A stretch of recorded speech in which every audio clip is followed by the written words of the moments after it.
നമ്മളിന്ന് പഠിക്കാൻ പോകുന്ന ക്ലൗഡ് കൺസെപ്റ്റ് എന്താണെന്ന് വെച്ച് കഴിഞ്ഞാൽ സ്കേലബിലിറ്റി ആൻഡ് ഇലാസ്റ്റിസിറ്റി. ഇതെന്താണെന്നത് ക്ലൗഡിലെ വളരെ ഇമ്പോർട്ടൻ്റ് ആയിട്ടുള്ള കൺസെപ്റ്റാണ്. ഇതെന്താണെന്ന് നമുക്ക് പഠിച്ചെടുക്കാം. ഓക്കെ, ഇപ്പോൾ സ്കേലബിലിറ്റി എന്ന് പറഞ്ഞു കഴിഞ്ഞ് കഴിഞ്ഞാൽ നമുക്ക് ഇപ്പം അഗെയിൻ ഇത് നമ്മൾ ഇനി മുന്നത്തെ വീഡിയോയിൽ ടച്ച് ചെയ്തിട്ടുണ്ടായിരുന്നു. ലെറ്റ്സ് സേ ഒരു ആപ്ലിക്കേഷൻ ഉണ്ട്. ഓക്കെ, ആ ആപ്ലിക്കേഷൻ ഹോസ്റ്റ് ചെയ്തിരിക്കുന്നത് നമ്മൾ നേരത്തെ കണ്ട നമ്മൾ കഴിഞ്ഞ വീഡിയോസിലൊക്കെ കണ്ടിട്ടുണ്ടായിരുന്നു എങ്ങനെയാണ് ഒരു EC2 ഇൻസ്റ്റൻസ് റൺ ചെയ്യുക എന്നുള്ളത്. ഒരു EC2 ഇൻസ്റ്റൻസിലാണ് റൺ ചെയ്യുന്നത്. ഓക്കെ, ആ EC2 ഇൻസ്റ്റൻസിനകത്ത് let's say we have 2 CPU, let's say 16 gig RAM and whatever is storage 100 gig storage. Okay, ഇങ്ങനെയാണെന്ന് വിചാരിക്കുക. അപ്പോൾ ഈ EC2 ഇൻസ്റ്റൻസിൽ റൺ ചെയ്യുന്ന ആപ്ലിക്കേഷൻ ഈ 2 CPU റിസോഴ്സും 16 gig റാമും 100 gig സ്റ്റോറേജും യൂസ് ചെയ്തുകൊണ്ട് ആ ആപ്ലിക്കേഷനിൽ വരുന്ന എല്ലാ റിക്വസ്റ്റുകളും ഇപ്പോൾ സെർവ് ചെയ്യുന്നുണ്ട്. Well and good. Okay, what happens is over a period of time number of users വളരെയധികം കൂടി. So there is a hike in number of users. അങ്ങനെ hike in number of users ഉണ്ടാകുന്ന സമയത്ത് ഈ ആപ്ലിക്കേഷന് ഈ റിസോഴ്സസുകൾ മതിയാവില്ല. Okay, it may require say not 2 CPU, it may require 8 CPU. So it may require not 16 gig, it may require 32 gig of memory, right? Depending on what the application is. അപ്പോൾ നമ്മൾ രണ്ട് തരത്തിൽ ഇവിടെയാണ് നമുക്ക് ഇതിനെ സ്കെയിൽ ചെയ്യേണ്ട ഒരു ആവശ്യമുണ്ടെന്ന് പറയാം. ഈ റിസോഴ്സസിനെ നമുക്ക് സ്കെയിൽ ചെയ്യേണ്ട ആവശ്യമുണ്ട് എന്നാണ് അതിന് പറയുക.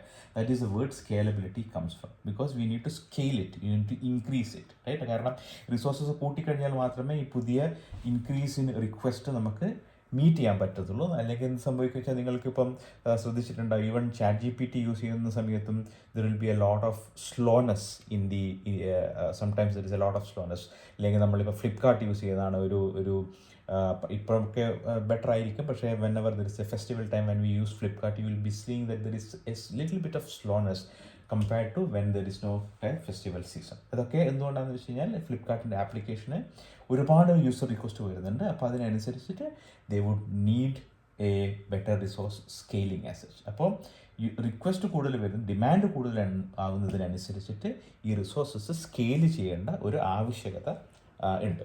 അപ്പോൾ ഈ ക്ലൗഡിലുള്ള ഒരു ഗുണം എന്താണെന്ന് വെച്ച് കഴിഞ്ഞാൽ there are 2 types of scaling that you will be able to do. Okay, ഇപ്പോൾ നമ്മൾ പറയുന്നത് സ്കെയിലിങ്ങിനെ പറ്റിയിട്ട് മാത്രമാണ്. 2 types ഓഫ് സ്കെയിലിംഗ്.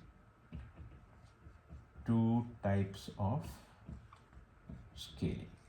അതിൽ 1 type ഓഫ് സ്കെയിലിംഗ് എന്താണെന്ന് വെച്ച് കഴിഞ്ഞാൽ we call it as scale out or we call it as horizontal scaling. Other one is scale up, which we call vertical scaling.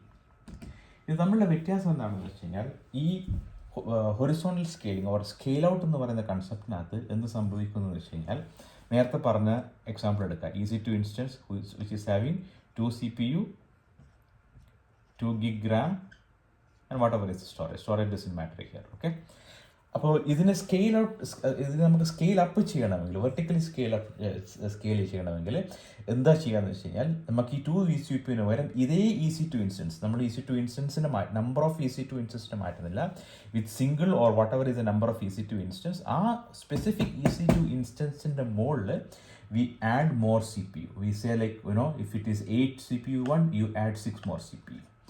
Now instead of 2 gig RAM, we say okay, we need to increase it, so we are going to use like let's say 16 gig, right? So add another 14 gig of RAM into this one. അങ്ങനെ ഈ existing EC2 ഇൻസ്റ്റൻസിൻ്റെ റിസോഴ്സസുകളെ add ചെയ്ത് അതാണ് scale up എന്ന് പറയുന്നത്. Vertically scale ചെയ്യുക. ഇപ്പം ഈ ആരോ scale up or vertically scale ചെയ്യുക എന്നാണ് ഇതിന് പറയുന്നത്. This way of scaling up is called as vertical scaling or scaling up. There is another way to do the same thing, which is നമ്മൾ ഇതിന് മുന്നിലും പറഞ്ഞിട്ടുണ്ടായിരുന്നു, റിഡൻഡൻസിക്ക് വേണ്ടിയിട്ട് നമ്മൾ ഒരു ആപ്ലിക്കേഷൻ റൺ ചെയ്യുന്നുണ്ടെങ്കിൽ multiple EC2 instance which is in multiple availability zone you can actually put, right? ഒരേ again ഈ EC2 ഇൻസ്റ്റൻസിലൊക്കെ ഉള്ള ആപ്ലിക്കേഷൻ സെയിം ആപ്ലിക്കേഷൻ ആയിരിക്കും. So it will look something like this. ഒരു ആപ്ലിക്കേഷൻ ആപ്പ്, പക്ഷേ ആ ആപ്പിനെ സെർവ് ചെയ്യുന്ന EC2 ഇൻസ്റ്റൻസുകൾ ഒന്നല്ല, പകരം പല EC2 ഇൻസ്റ്റൻസുകളുണ്ട്. Okay, this is one EC2 ഇൻസ്റ്റൻസ്, ദിസ് ഈസ് അനദർ EC2 ഇൻസ്റ്റൻസ്, this is another EC2 instance, and it can be in multiple availability zone for the redundancy, and all are serving the same application. ആ ആപ്ലിക്കേഷൻ്റെ front എൻഡും back എൻഡും ഒക്കെ serve ചെയ്യുന്ന ഈ ഓരോ different EC2 ഇൻസ്റ്റൻസിലിട്ടിരിക്കുന്നു. ഇപ്പോൾ ഒരു സിമ്പിളായിട്ട് ഞാൻ കാണിച്ചു തന്നു മാത്രം.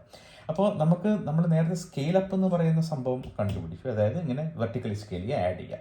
പക്ഷേ അതല്ലാതെ മറ്റൊരു രീതിയിൽ നമുക്ക് സ്കെയിൽ ചെയ്യാൻ പറ്റും. അതെങ്ങനെയാണെന്ന് വെച്ച് കഴിഞ്ഞാൽ, ഈ ആപ്ലിക്കേഷനെ സെർവ് ചെയ്യാൻ വേണ്ടിയിട്ട് you can scale out or horizontal scale എന്ന് വെച്ച് കഴിഞ്ഞാൽ നമ്മൾ എന്ത് ചെയ്യുന്നത് വെച്ച് കഴിഞ്ഞാൽ, ഓക്കെ ഇപ്പം നമുക്കൊരു 100,000 യൂസേഴ്സിന് 1,00,000 യൂസേഴ്സിന് നമുക്കിപ്പോൾ സെർവ് ചെയ്യാൻ പറ്റുന്നുണ്ട് ആപ്ലിക്കേഷന്.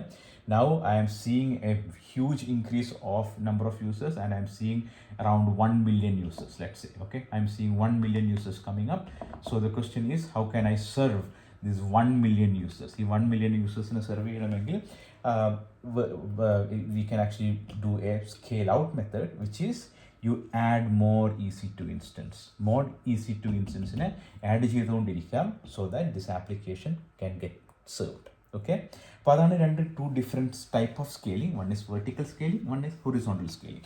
As the name implies, horizontal scaling is kind of adding more EC2 instances, which we just saw, and vertical scaling is on the same EC2 instance you add more CPU, more CPU, more memory, more storage, more resources. ഈ രണ്ട് തരത്തിലാണ് നമുക്ക് ക്ലൗഡിൽ scale ചെയ്യാൻ പറ്റുന്നത്. ക്ലൗഡിൽ എവിടെയും ഈ concept ഉപയോഗിക്കുന്നുണ്ട്. പല കമ്പനികളും ഇതേപോലത്തെ കൺസെപ്റ്റ്, ജുനിപ്പറൊക്കെ scale in scale out scenario എന്നൊക്കെ പറഞ്ഞുകൊണ്ട് സെയിം കൺസെപ്റ്റുകൾ യൂസ് ചെയ്യുന്നുണ്ട്. ഓക്കെ, സോ അതാണ് സ്കെയിലബിലിറ്റി എന്ന് പറയുന്ന ഒരു സാധനം. ഇനി സ്കെയിലബിലിറ്റി നമുക്ക് മനസ്സിലായതുകൊണ്ട് it will be easier for you to understand now the second concept, which is elasticity. എന്താണ് ഇലാസ്റ്റിസിറ്റി എന്ന് വെച്ച് കഴിഞ്ഞാൽ, നമുക്ക് ഇപ്പം നമ്മൾ നേരത്തെ ഒരു സെനാരിയോ പറഞ്ഞല്ലോ, അതായത് initially okay let's say at time 0 or time 1 there were like 1 lakh users, 1,00,000 users ഉണ്ടായിരുന്നു. അത് കഴിഞ്ഞ് കുറച്ച് സമയം കഴിഞ്ഞിട്ട് let's say at t equal to 20, whatever is the time frame, it could be day, it could be hour, whatever it is, I am seeing 1 million users. ഇങ്ങനെ ഒരു scale, ഇങ്ങനെ ഒരു ഇൻക്രീസ് ഇൻ ഡിമാൻഡ് ഉണ്ടാകുന്ന സമയത്ത്, as we told, we need to definitely scale our instance, scale our resources. പക്ഷേ അത് കഴിഞ്ഞ് കുറച്ച് കഴിഞ്ഞ് at let's say at t30, whatever is that day or time, it again dropped down to let's say 50,000 or 500,000, whatever, right?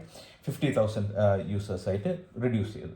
അപ്പോൾ ഈ 50 time t equal to 30 എന്ന് പറയുന്ന ആ ഒരു ഇൻസ്റ്റൻസിൽ I want very less number of resources, even lesser than what I was actually having at this particular t is equal to 1, right?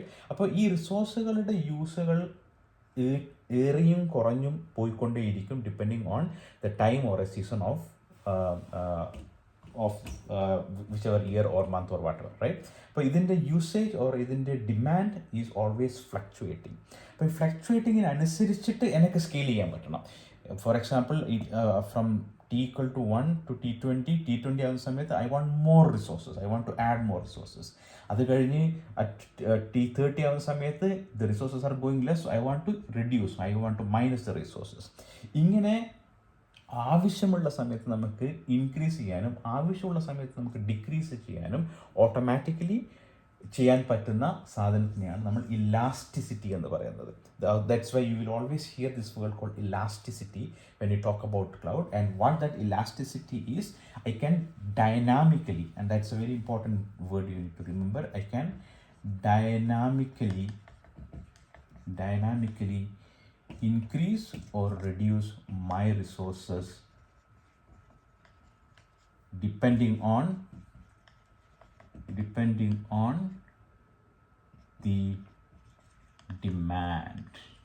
Okay, അതാണ് elasticity എന്ന് പറയുന്നത്. അപ്പോൾ hopefully you understand what is scalability. അതിൻ്റെ വ്യത്യാസം എന്താണെന്ന് മനസ്സിലായെന്ന് വിചാരിക്കുന്നു. Scalability എന്ന് പറഞ്ഞു കഴിഞ്ഞാൽ when I have an increase in demand, I will add more resources, and there are two ways I can add resources. Either I can increase the resources on an existing EC2 instances, or I can simply add more EC2 instances. ഒരു EC2 ഇൻസ്റ്റൻസിൻ്റെ അകത്ത് തന്നെ കൂടുതൽ സാധനങ്ങൾ add ചെയ്യുന്നതിനെ നമ്മൾ vertical scaling എന്ന് പറയുന്നു. So let's write it separately. Let's sum this particular session. Okay. അപ്പോൾ സ്കെയിലബിലിറ്റിനെ പറ്റി നമ്മൾ പഠിച്ചു. സ്കെയിലബിലിറ്റി എന്ന് പറഞ്ഞു കഴിഞ്ഞാൽ when there is an increase in demand, I want to add more resources. How do I add more resources? I can vertically add, or it is called as scale up, wherein I add more CPU memory to existing EC2 instance. Okay, or I can horizontally scale, wherein horizontal add more same, or you can also in the new EC2 instance you can add more resources as well, but eventually what we are doing is add more EC2 instances, right? Adding more EC2 instance, which is horizontal, adding more resources to the existing EC2 instance, which is vertical scaling. Adana scaling. Now scaling up and down, ചില സമയങ്ങളിൽ ഇപ്പം നമ്മൾ നേരത്തെ graph വരച്ചതുപോലെ ഈ ഒരു particular ടൈമിൽ എനിക്ക് let's say 100,000 or 1 lakh ആണ് എൻ്റെ യൂസേഴ്സ്. എനിക്ക് ഈ പെർട്ടിക്കുലർ ടൈമിൽ 1 million ആണ് എൻ്റെ യൂസേഴ്സ്.